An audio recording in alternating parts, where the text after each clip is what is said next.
ಕೆಲವು ಮಾಧ್ಯಮಗಳಲ್ಲಿ ತೋರಿಸೋ ರೀತಿ ಸಮೀರ್ಗೆ ಫುಲ್ ಡ್ರಿಲ್, ಪೊಲೀಸ್ ಅವ್ರ ಕಡೆಯಿಂದ ಫುಲ್ ಗ್ರಿಲ್, ಆ ತರ ಅಂತೂ ದೇವ್ರಾಣಿಗಿರ್ಲಿಲ್ಲ. ಪೊಲೀಸ್ ಅವ್ರ ಪಾಪ ತುಂಬಾ ಪ್ರೊಫೆಷನಲಿ ತುಂಬಾ ಚೆನ್ನಾಗಿ ಕೋಆಪರೇಟ್ ಮಾಡ್ತಾ ಇದ್ರು. ಅವ್ರ ತನಿಖೆಗೆಲ್ಲ ನಾನು ಅಷ್ಟೇ ಚೆನ್ನಾಗಿ ಕೋಆಪರೇಟ್ ಮಾಡಿದೀನಿ. ಒಂದು ಒಳ್ಳೆ ರೀತಿಲಿ ಇನ್ವೆಸ್ಟಿಗೇಷನ್ ನಡೀತಾ ಇದೆ, ನಡೀಲಿ, ನನ್ಗೇನು ಸಮಸ್ಯೆ ಇಲ್ಲ ಅದರಿಂದ. ಸತ್ಯ ಮನೆಯಿಂದ ಒಂದು ಹೆಜ್ಜೆ ಹೊರಗಿಡೋಷ್ಟ್ರಲ್ಲಿ ಸುಳ್ಳು ಊರ್ ತುಂಬಾ ಓಡಾಡಿ ಜನರನ್ನೆಲ್ಲ ನಂಬಿಸಿತ್ತಂತೆ. ಹಾಗಾಗಿದೆ ಇವತ್ತು ನಮ್ಮ ಪರಿಸ್ಥಿತಿ. ಕಳೆದ ಒಂದೂವರೆ ತಿಂಗಳಿಂದ ಬಹಳಷ್ಟು ವಿಷಯಗಳು ನಡೀತು. ನನ್ ಮೇಲೆ ಇಲ್ದೆ ಸಲ್ದೆ ಇರುವಂತಹ ಬಹಳಷ್ಟು ಅಲಿಗೇಷನ್ಸ್ ಬಂದ್ವು. ಸಪೋರ್ಟ್ ಮಾಡ್ತಿದ್ದಂತಹ ಜನ ಕಡಿಮೆ ಆದ್ರು, ಜೊತೆಲಿದ್ದವರು ಉಲ್ಟಾ ಹೊಡೆದ್ರು, ತುಂಬಾ ಏನೇನೋ ನಡೀತು. ಸೊ ಅದ್ರ ಬಗ್ಗೆನೆ ನಿಮ್ಗೊಂದು ಕ್ಲಾರಿಟಿ ಕೊಡೋಣ ಅಂತ ಈ ವಿಡಿಯೋ ಮಾಡ್ತಾ ಇದ್ದೀನಿ. ಅಂಡ್ ನನ್ ಮನ್ಸಲ್ಲೂ ಒಂದ್ ಸ್ವಲ್ಪ ಬೇಜಾರಿದೆ, ಅದನ್ನು ನಿಮ್ ಹತ್ರ ಶೇರ್ ಮಾಡ್ಕೋಬೇಕು ಅಂತ ಇತ್ತು. ಸೊ ಹಾಗಾಗಿ ಈ ವಿಡಿಯೋ ಮಾಡ್ತಾ ಇದ್ದೀನಿ. ಇದ್ರದ್ದು ಆಡಿಯೋ ಕ್ವಾಲಿಟಿ, ವಿಡಿಯೋ ಕ್ವಾಲಿಟಿ ಸ್ವಲ್ಪ ಲೋ ಇರುತ್ತೆ, ಅಡ್ಜಸ್ಟ್ ಮಾಡ್ಕೊಳ್ಳಿ. ಮೊದಲನೇದಾಗಿ ನನ್ ಮೇಲೆ ಬರ್ತಾ ಇರುವಂತಹ one of the biggest allegation ಏನು ಅಂದ್ರೆ, ನನ್ಗೆ ಯಾವ್ದೋ ಗ್ರೂಪ್ ಇಂದೆಲ್ಲ ಹಣ ಬಂದಿದೆ ಅಂತೆ, ಇಸ್ಲಾಮಿಕ್ ಕಂಟ್ರೀಸ್ ಇಂದೆಲ್ಲ ಫಂಡ್ ಬಂದಿದೆ ಅಂತೆ, ಲಕ್ಷಾಂತರ ರೂಪಾಯಿ ಬಂದಿದೆ ಅಂತೆ, ಕೋಟ್ಯಾಂತರ ರೂಪಾಯಿ ಬಂದಿದೆ ಅಂತೆ. ಹಾಗಾಗಿ ನಾನು ವಿಡಿಯೋ ಮಾಡ್ತಿದ್ದೀನಿ ಅಂತ. Because I am A Muslim.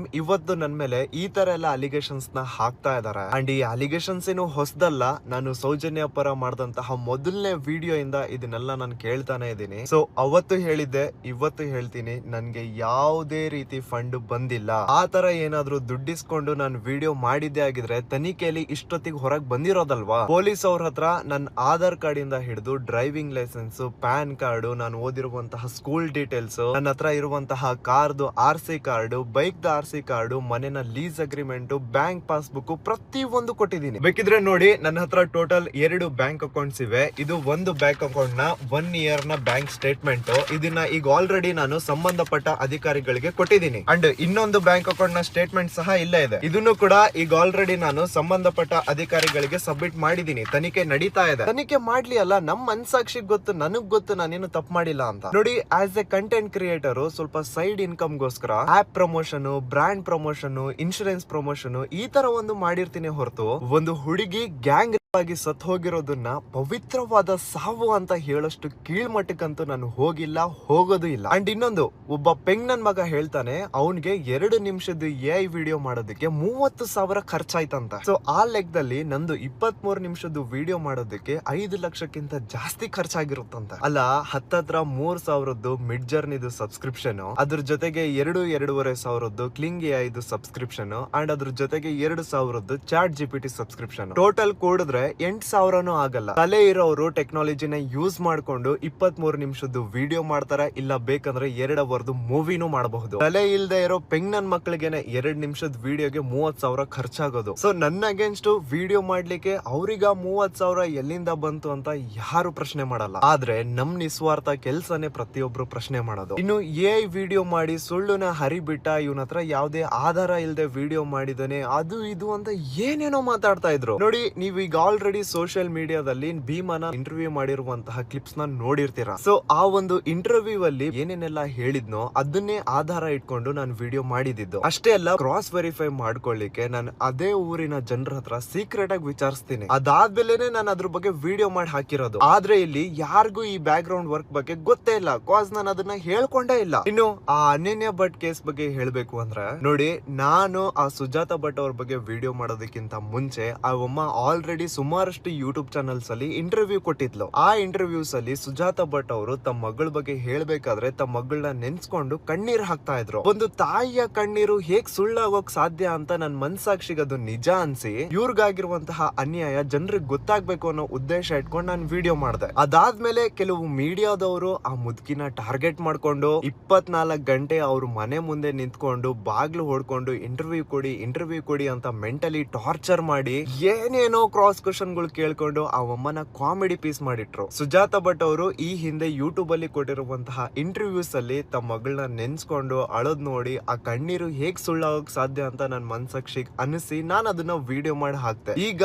ಆ ಕಣ್ಣೀರೇ ಸುಳ್ಳು, ಆ ಕಥೆನೇ ಸುಳ್ಳು ಅನ್ನೋದಾದ್ರೆ ನಾನ್ ಏನ್ ಮಾಡ್ಲಿ? ಲಿಟ್ರಲಿ ಕೆಲವು ಮೀಡಿಯಾದವರು ನಮಗ್ ಇಂಟರ್ವ್ಯೂ ಕೊಡಿ ಅಂತ ಆ ಮುದ್ಕಿಗೆ ಎಷ್ಟು ಮೆಂಟಲಿ ಟಾರ್ಚರ್ ಮಾಡಿದ್ರು ಅಂದ್ರೆ, ಆ ಅಮ್ಮ 2 ಸತಿ ಸೂಸೈಡ್ ಲೆಟರ್ ನ ಬರೆದು ಅಡ್ವೊಕೇಟ್ ಗೆ ಕಳಿಸಿರೋದಿದೆ. ಮಾಧ್ಯಮಗಳಲ್ಲಿ ಸುಳ್ಳು ಪ್ರಸಾರ ಆಗ್ತಿದೆ ಅಂತ ನಾನಲ್ಲ, ಹೋಮ್ ಮಿನಿಸ್ಟರ್ ಅವರೇ 2 ಸತಿ ಹೇಳಿದ್ದಾರೆ. ಪರ್ಸನಲಿ ನಾನು ಕೂಡ ಅದನ್ನ ಎಕ್ಸ್ಪೀರಿಯನ್ಸ್ ಮಾಡಿದ್ದೀನಿ.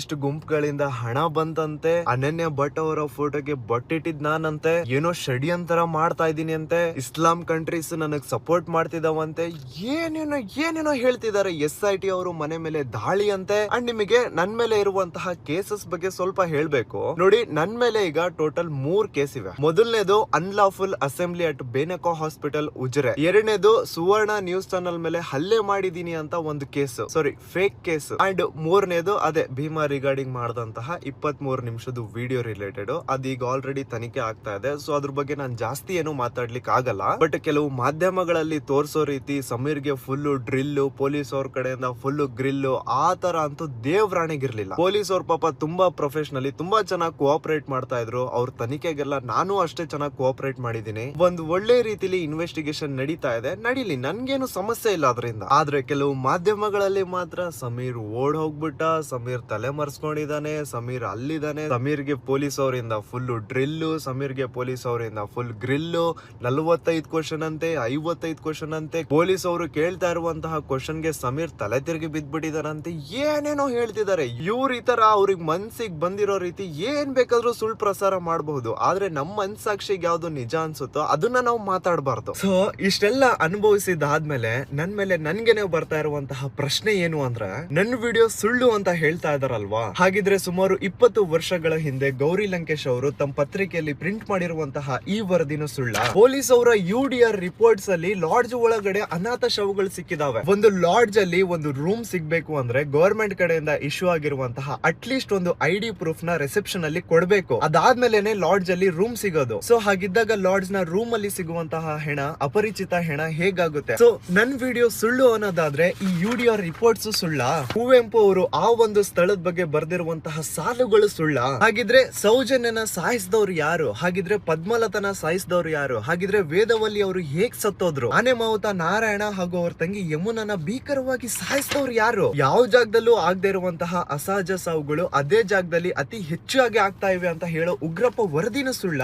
ಸೊ ನನ್ ವಿಡಿಯೋ ಸುಳ್ಳು ಅಂತ ಆದ್ರೆ ಇದೆಲ್ಲಾನು ಸುಳ್ಳ? ಹಾಗಿದ್ರೆ ಇನ್ನು ಕಾಗೆ ಬಗ್ಗೆ ಹೇಳು, ಗಿಳಿ ಬಗ್ಗೆ ಹೇಳು, ಅವ್ರ ಕೌಂಟರ್ಗೆ ರಿಪ್ಲೈ ಕೊಡು, ಗುರು ದೇವ್ರಾಣಂಗ್ ನನ್ ಕೈಯಿಂದ ಆಗಲ್ಲ. ಯಾವಾಗ ಒಂದು ಹುಡುಗಿ ಗ್ಯಾಂಗ್ ಸತ್ ಹೋಗಿರೋದನ್ನ ಅವರು ಒಂದು ಪವಿತ್ರವಾದ ಸಾವು ಅಂತ ಹೇಳಿದ್ರು, ಆಸ್ ಎ ಹ್ಯೂಮನ್ ಬೀಯಿಂಗ್ ಅವರು ನನ್ನ ದೃಷ್ಟಿಲಿ ಅವತ್ತೇ ಸತ್ ಹೋದ್ರು. ಯಾವಾಗ್ಲೂ ಸ್ಟುಡಿಯೋದಲ್ಲಿ ಕ್ಯಾಮ್ರಾ ಮುಂದೆ ಕುತ್ಕೊಂಡು ಒಂದೊಳ್ಳೆ ಮೈಕ್ ಇಟ್ಕೊಂಡು ವಿಡಿಯೋ ಮಾಡ್ತಾ ಇದ್ದೆ, ಆದ್ರೆ ಇವತ್ತು ಕಾರಲ್ಲಿ ಕುತ್ಕೊಂಡು ವಿಡಿಯೋ ಮಾಡ್ತಾ ಇದ್ದೇನೆ. ಹಾನೆಸ್ಟ್ಲಿ ಇರೋ ರೀಸನ್ ಇದ್ದಂಗೆ ಹೇಳ್ಬಿಡ್ತೀನಿ, ಮನೆ ಇಲ್ಲ ಇವತ್ ನನ್ಗೆ. ಯಾವ್ದೋ ಒಂದು ಪುಟ್ಟು ಬಾಡಿಗೆ ಮನೇಲಿ ಇದ್ವಿ. ಪೊಲೀಸ್ ಅವರು ತನಿಖೆಗೆ ಅಂತ ಮನೆಗ್ ಬಂದ್ರು. ಆದ್ರೆ ಕೆಲವು ಮೀಡಿಯಾದವರು ಪೊಲೀಸ್ ಅವ್ರು ಮನೆಗ್ ಬಂದಿರೋದನ್ನೇ ತುಂಬಾ ಕೆಟ್ಟದಾಗಿ ಬಿಂಬಿಸಿ ಮನೆನೆಲ್ಲಾ ತೋರಿಸಿ ಏನೇನೋ ಸ್ಟೇಟ್ಮೆಂಟ್ಸ್ ಕೊಟ್ರು. ಅದನ್ನೆಲ್ಲಾ ಮನೆ ಓನರ್ ನೋಡಿ ಅವ್ರಿಗೂ ಪಾಪ ಗಾಬರಿಯಾಗಿ ಇವತ್ತು ಮನೆ ಬಿಡಿಸಿದಾರೆ. ಬೇರೆ ಎಲ್ಲೂ ಯಾರು ಬಾಡಿಗೆ ಮನೆ ಕೊಡ್ತಾ ಇಲ್ಲ. ಸಮೀರ್ MD ಅಂತ ಹೆಸರು ಹೇಳಿದ ತಕ್ಷಣ ಹೆದರ್ಕೊಂತಾ ಇದಾರೆ. ನಾನೇನೋ ಮಾಡಿದೀನಿ, ನಾನೇನೋ ಮರ್ಡರ್ ಮಾಡಿದೀನಿ ಅನ್ನೋ ರೀತಿ ರಿಯಾಕ್ಟ್ ಮಾಡ್ತಿದಾರೆ. 1 ಮಂತ್ ಇಂದ ನಾನು ನನ್ನ ತಾಯಿ 2 ದಿನ ಅಲ್ಲಿ 2 ದಿನ ಇಲ್ಲಿ ಅಂತ ಅಲ್ದಾಡ್ತಾ ಇದೀವಿ. ಇದನ್ನೆಲ್ಲ ನಾನು ನಿಮಗೆ ಹೇಳ್ತಾ ಇರೋದು ನಿಮ್ಮಿಂದ ಏನೋ ಸಿಂಪತಿ ಪಡ್ಕೊಳ್ಳಿಕ್ಕಲ್ಲ, ಇರೋ ಸತ್ಯನೇ ಹೇಳ್ತಾ ಇದ್ದೀನಿ. ಸೊ ನಿಮ್ಗೂ ಅರ್ಥ ಆಗ್ಲಿ ಈ ದೇಶದಲ್ಲಿ ಸಿಚುವೇಶನ್ ಹಿಂಗಿದೆ. ಇಲ್ಲಿ ನೀವ್ ಏನಾದ್ರೂ ಸ್ವಲ್ಪ ಗಟ್ಟಿಯಾಗಿ ನ್ಯಾಯದ ಪರ ನಿಂತ್ರೆ, ಸತ್ಯದ ಪರ ಧ್ವನಿ ಎತ್ತಿದ್ರೆ ನಾಳೆ ನಿಮ್ಗೂನು ಇದೇ ಸಿಚುವೇಶನ್ ಬರೋದು. ಸೊ ನನ್ನನ್ನ ನೋಡಿನೇ ಒಂದು ಪಾಠ ಕಲ್ತ್ಕೊಳ್ಳಿ. ಆದ್ರೆ ಒಂದಂತೂ ನಿಜ, ನನ್ ಮನ್ಸಾಕ್ಷಿಗೆ ನನಗ್ ನೆಮ್ಮದಿ ಇದೆ. ನಾನು ಸತ್ಯದ ಪರ ನ್ಯಾಯದ ಪರ ಧ್ವನಿ ಎತ್ತಿದೆ ಒಂದು ಹೋರಾಟದ ಭಾಗ ಆಗಿದ್ದೆ ಅಂತ ನನಗ್ ಪ್ರೌಡ್ ಇದೆ. ಅಲ್ಲಿ ಹೆಣ್ಮಕ್ಳಿಗಾಗಿರುವಂತಹ ಅನ್ಯಾಯಕ್ಕೆ ನ್ಯಾಯ ಸಿಗ್ಲಿ ಅಂತ ಶಕ್ತಿ ಮೀರಿ ಪ್ರಯತ್ನ ಪಟ್ಟಿದ್ದೀನಿ. SIT ನೇಮಕ ಆದಾಗ್ಲೇ ನಮ್ದು ಅರ್ಧ ಕೆಲ್ಸ ಮುಗೀತು. ಇನ್ನು ಏನಿದ್ರು ಆ ದೇವ್ರಿದ್ದಾನೆ, SIT ಅವರಿದ್ದಾರೆ.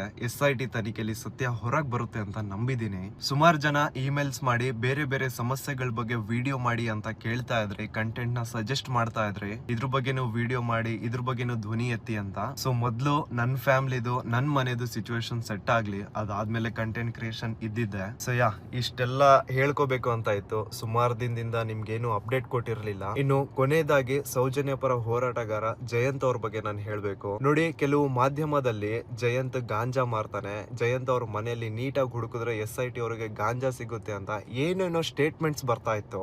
ಜಯಂತ್ ಅವ್ರ ಬಗ್ಗೆ ಆನ್ಲೈನ್ ಅಲ್ಲಿ ಎಲ್ಲೂ ಏನು ಜಾಸ್ತಿ ಇಲ್ಲ. ಯಾಕಂದ್ರೆ ಆ ಯಪ್ಪ ತಾನು ಮಾಡಿರುವಂತಹ ಸೋಷಿಯಲ್ ಸೋಷಿಯಲ್ ವರ್ಕ್ಸ್ ನ ಎಲ್ಲೂ ತೋರ್ಸ್ಕೊಂಡಿಲ್ಲ. ಬಟ್ ಅವ್ರು ಬಡವರಿಗೆ ಎಷ್ಟು ಸಹಾಯ ಮಾಡಿದ್ದಾರೆ, ಎಷ್ಟು ಹೋರಾಟಗಳು ಮಾಡಿದ್ದಾರೆ, ಎಷ್ಟು ಕರಪ್ಟ್ ಪೊಲೀಸ್ ಆಫೀಸರ್ಸ್ ನ, ಗವರ್ಮೆಂಟ್ ಅಫಿಷಿಯಲ್ಸ್ ನ ಕೆಲಸದಿಂದ ಕಿತ್ ಹಾಕ್ಸಿದ್ದಾರೆ, ಎಷ್ಟು ಉಪವಾಸ ಸತ್ಯಾಗ್ರಹ ಮಾಡಿದ್ದಾರೆ, ಎಷ್ಟೆಲ್ಲ ಸೋಷಿಯಲ್ ವರ್ಕ್ ಮಾಡಿದ್ದಾರೆ ಅಂತ ಆನ್ಲೈನ್ ಅಲ್ಲಿ ಎಲ್ಲೂ ಇಲ್ಲ. I know him personally. ನೀವು ಏನಾದ್ರೂ ಅವ್ರದ್ದು ನೀತಿ ಸಂಘ ಅಂತ ಇದೆ, ಸೊ ಅದ್ರ ಬಗ್ಗೆ ಸ್ವಲ್ಪ ತಿಳ್ಕೊಳ್ಳಿಕ್ ಟ್ರೈ ಮಾಡಿ. ಅವ್ರು ಏನೇನೆಲ್ಲ ಈ ಹಿಂದೆ ಸೋಷಿಯಲ್ ವರ್ಕ್ಸ್ ಮಾಡಿದ್ದಾರೆ ಅಂತ ನಿಮ್ಗೆ ಐಡಿಯಾ ಬರುತ್ತೆ. ಸೊ ಇಷ್ಟೆಲ್ಲ ನನಗೆ ನನ್ನ ಮನ್ಸಲ್ಲಿತ್ತು, ಇದನ್ನ ಹೇಳ್ಕೋಬೇಕು ಅಂತ ಇತ್ತು, ಹಾಗಾಗಿ ಈ ವಿಡಿಯೋ ಮಾಡಿದೆ. ಸರಿ, ಹಾಗಿದ್ರೆ ನಾನು ನಿಮ್ಮ ದೂತ ಸಮೀರ್ MD ಮತ್ತೆ ಸಿಗ್ತೀನಿ ಇನ್ನೊಂದು ವಿಡಿಯೋದಲ್ಲಿ. ಬಾಯ್ ಬಾಯ್.